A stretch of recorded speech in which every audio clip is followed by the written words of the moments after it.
राधे राधे, जय श्री कृष्णा। मैं रोशनी त्रिपाठी स्वागत करती हूँ आप सबका अपने YouTube चैनल मेरी कलम से में। क्यों है नर्मदा नदी का हर पत्थर शिवलिंग? नर्मदा नदी से निकलने वाले शिवलिंग को नर्मदेश्वर कहते हैं।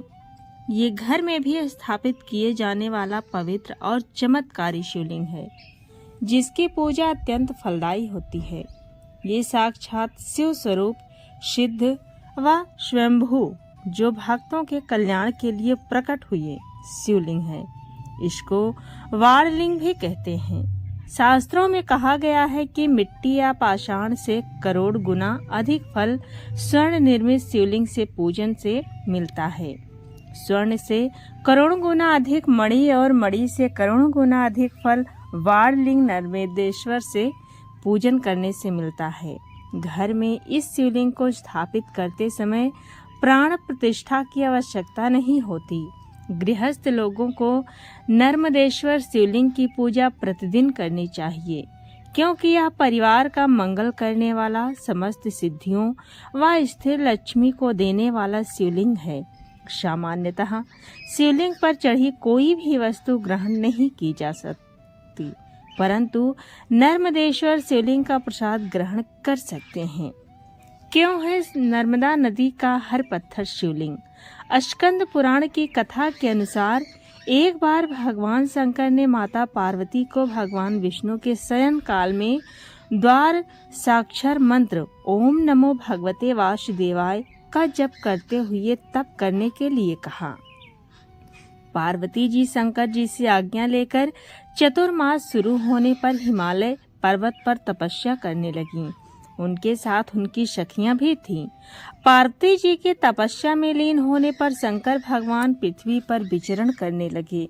एक बार भगवान शंकर यमुना तट पर विचरण कर रहे थे।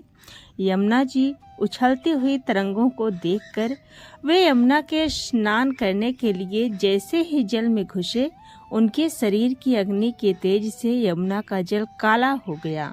अपने श्याम स्वरूप को देखकर यमुना जी ने प्रकट होकर शंकर जी की स्तुति की। शंकर जी ने कहा, यह क्षेत्र हर तीर्थ कहलाएगा व इसमें स्नान से मनुष्य के सारे पाप नष्ट हो जाएंगे। भगवान शिव यमुना के किनारे हाथ में डमरू लिए, माथे पर त्रिपुंड लगाए, बढ़ी हुई जटाओं के साथ मनोहर दिगंबर रूप में मुनियों के घर में घूमते हुए नृत्य कर रहे थे। कभी वे गीत गाते, कभी मौज में नृत्य करते थे, तो कभी हंसते थे, कभी क्रोध करते और कभी मौन हो जाते। भगवान शिव मदन जित हैं।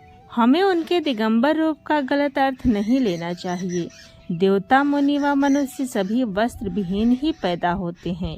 जिन्होंने इंद्रियों पर विजय प्राप्त की है, वे सुंदर वस्त्र धारण करके भी नग्न हैं, और इंद्रिय जित लोग नग्न रहते हुए भी वस्त्र से ढके हुए हैं।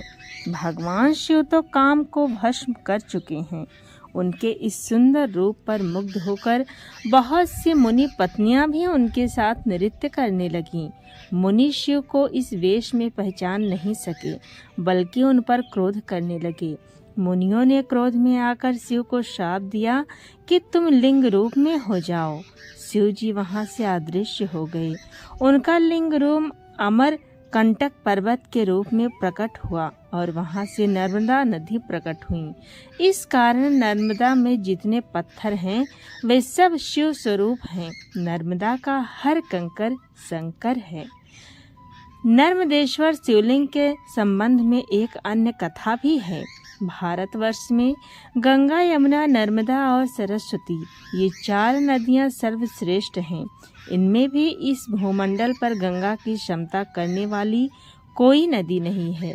प्राचीन काल में नर्मदा नदी ने बहुत वर्षों तक तपस्या करके ब्रह्मा जी को प्रसन्न किया। प्रसन्न होकर ब्रह्मा जी ने वर मांगने को कहा। तब नर्मदा जी ने कहा, ब्राह्मण, यदि आप मुझ पर प्रसन्न हैं तो मुझे गंगा जी के समान कर दीजिए। ब्रह्मा जी ने मुस्कुराते हुए कहा, यदि कोई दूसरा देवता भगवान शिव की बराबरी कर ले, कोई दूसरा पुरुष भगवान विष्णु के समान हो जाए, कोई दूसरी नारी पार्वती जी के समानता कर ले और कोई दूसरी नगरी काशीपुर की बराबरी कर ले तो कोई दूसरी नदी भी गंगा के समान हो सकती है। ब्रह्मा जी की बात सुनकर नर्मदा उनके वरदान का त्याग करके काशी चली गईं और वहां पिलपिला तीर्थ में शिवलिंग की स्थापना करके तप करने लगीं। भगवान शंकर उन पर बहुत प्रसन्न हुए और वर मांगने के लिए कहा। तब नर्मदा ने कहा, भगवान, तुच्छ वर मांगने से क्या लाभ, बस आपके चरण कमलों में मेरी भक्ति बनी रहे। नर्मदा की बात सुनकर भगवान शंकर बहुत प्रसन्न हो गए और बोले, नर्मदे, तुम्हारे तट पर जितने भी प्रस्तर खंड मतलब पत्थर हैं, वे सब मेरे वर से शिवलिंग स्वरूप में हो जाएंगे।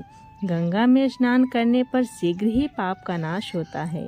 यमुना 7 दिन के स्नान से और सरस्वती 3 दिन के स्नान से सब पापों का नाश करती है, परंतु तुम दर्शन मात्र से संपूर्ण पापों का निवारण करने वाली हो जाओगी।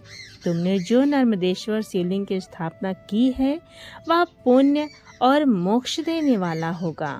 भगवान शंकर उसी लिंग में लीन हो गए। इतनी पवित्रता पाकर नर्मदा भी प्रसन्न हो गईं। इसीलिए कहा जाता है कि नर्मदा का हर कंकड़ शंकर है। अगली कहानी है नई शुरुआत। रतलाम जंक्शन का प्लेटफॉर्म नंबर 3 हमेशा की तरह आज भी यात्रियों से भरा हुआ था।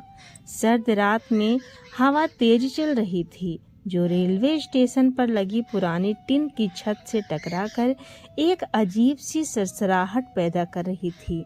ट्रेन आने के बाद अभी आधा घंटा बाकी था और सीता अपनी लाल कॉटन की साड़ी को थोड़ा ऊपर खींचकर बेंच पर सिमटी बैठी थी। उसके माथे पर चिंता की हल्की लकीरें साफ दिख रही थीं, जैसे मन में कोई भारी बोझ छिपा हो। करीब 24 साल की सीता अपने पति रमेश के साथ अहमदाबाद जा रही थी। रमेश पास में ही चाय की दुकान पर खड़ा गर्मा गर्म चाय की चुस्कियां ले रहा था। शादी को अभी 3 साल ही हुए थे, पर सीता को लगता था कि उनके रिश्ते में एक अजीब सी खामोशी आ गई है। वो खामोशी जो 2 लोगों के बीच होते हुए भी उन्हें अकेला महसूस कराती है। चाय की दुकान से आती अदरक और इलायची की महक हवा में घुल रही थी, जो उस सर्द माहौल को थोड़ा सुकून दे रही थी। सीता ने अपनी नजरें चारों तरफ घुमाई। प्लेटफॉर्म पर कुछ बच्चे खेल रहे थे, कुछ लोग अपने सामान के ऊपर चादर ओढ़कर सो रहे थे और कुछ ऐसे भी थे जो सीता की तरह किसी अनकही उम्मीद में टकटकी लगाए बैठे थे। तभी एक अजनबी मुसाफिर, एक अधेड़ उम्र का आदमी उसके पास आकर बैठा। उसने एक पुरानी ऊनी जैकेट पहन रखी थी और उसके चेहरे पर भी थकान की गहरी छाप थी। उस मुसाफिर ने सीता को चुप देखकर धीरे से पूछा, कहीं दूर जा रही हो बिटिया? सीता ने हल्की सी मुस्कान दी और बस हाँ में सिर हिला दिया। रमेश अभी भी चाय की दुकान पर ही था और उसकी पीठ सीता की तरफ थी, जैसे वो जानबूझकर उससे दूर खड़ा हो। सीता को लग रहा था कि उनसे रिश्तों की डोर कहीं ढीली पड़ती जा रही है, जिसे वो चाह कर भी कस नहीं पा रही है। अजनबी मुसाफिर ने फिर अपनी कहानी छेड़ दी। उसने बताया कि कैसे उसकी पत्नी भी कुछ ऐसी ही खामोश रहती थी और एक दिन वो हमेशा के लिए खामोश हो गई। उसकी बातों में एक अजीब सा दर्द था जो सीता के दिल को छू गया। उसने कहा, बिटिया, रिश्तों में बोलने से ज़्यादा ज़रूरी होता है एक दूसरे को सुनना। उसकी बात सीता के मन में कहीं गहरे उतर गई। रमेश जब चाय का कप लेकर वापस आया तो उसने सीता के पास बैठे अजनबी को देखा। एक पल के लिए सीता को लगा कि रमेश कुछ कहेगा, लेकिन उसने बस चाय का कप सीता की तरफ बढ़ाया और खुद चुपचाप बैठ गया। उस वक्त रतलाम जंक्शन पर ट्रेन के आने का ऐलान हुआ और हवा में सीटियों की तेज आवाज़ गूंज उठी। सीता ने एक बार फिर रमेश की तरफ देखा, पर उसकी आंखें कुछ नहीं कह रही थी। ट्रेन प्लेटफॉर्म पर आकर रुक गई और यात्रियों की भीड़ एक झटके में डिब्बों की तरफ दौड़ पड़ी। सीता और रमेश भी अपने डिब्बे की तरफ बढ़े। अजनबी मुसाफिर ने सीता को एक हल्की मुस्कान दी और कहा, खुश रहना बिटिया, और याद रखना, खामोशी कभी कभी सबसे ज्यादा शोर करती है। उसकी बात सुनकर सीता की आंखों में नमी आ गई। ट्रेन चल पड़ी थी और रतलाम जंक्शन पीछे छूट रहा था। डिब्बे की खिड़की से बाहर देखते हुए सीता के मन में अजनबी मुसाफिर की बातें घूम रही थी। उसे लगा कि रमेश से उसकी भावनात्मक दूरी इसी खामोशी की वजह से है। वो दोनों साथ तो थे, लेकिन उनके दिलों के बीच एक अदृश्य दीवार खड़ी हो गई थी। इस दीवार को तोड़ने की हिम्मत सीता में नहीं आ रही थी। रात गहरी होती जा रही थी और ट्रेन की पटरी पर धड़-धड़ की आवाज़ एक अजीब सी उदासी खोल रही थी। रमेश अपनी सीट पर लेटा हुआ था और उसकी आंखें बंद थीं। सीता ने हिम्मत करके उसका हाथ अपने हाथ में ले लिया। रमेश ने अपनी आंखें खोली और सीता की तरफ देखा। उसकी आंखों में एक हल्की सी चमक थी जो सीता ने बहुत दिनों बाद देखी थी। सीता ने धीमे से कहा, रमेश, क्या हम बात कर सकते हैं? रमेश ने बस हाँ में सर हिलाया। उस रात ट्रेन की धीमी गति में रतलाम जंक्शन की अधूरी चाय की यादों के साथ सीता और रमेश ने अपने दिल की बातें कहीं।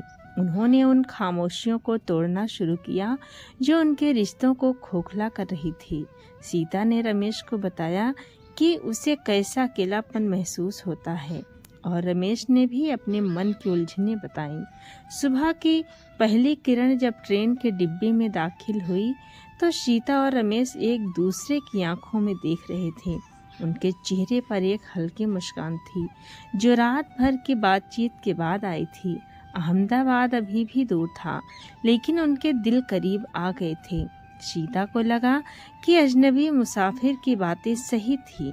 खामोशी सबसे बड़ा दर्द होती है। उस दिन सीता ने जान लिया कि कोई भी रिश्ता अपने आप नहीं चलता, उसे सींचना पड़ता है, कभी बातों से, कभी आंखों के इशारों से और कभी सिर्फ साथ बैठकर एक दूसरे को महसूस करने से। रतलाम जंक्शन की वो अधूरी चाय और अनकहा इंतजार अब एक नई शुरुआत का प्रतीक बन गया था। जो रिश्ता नाम नहीं पा सका वही सबसे ज्यादा याद आता है।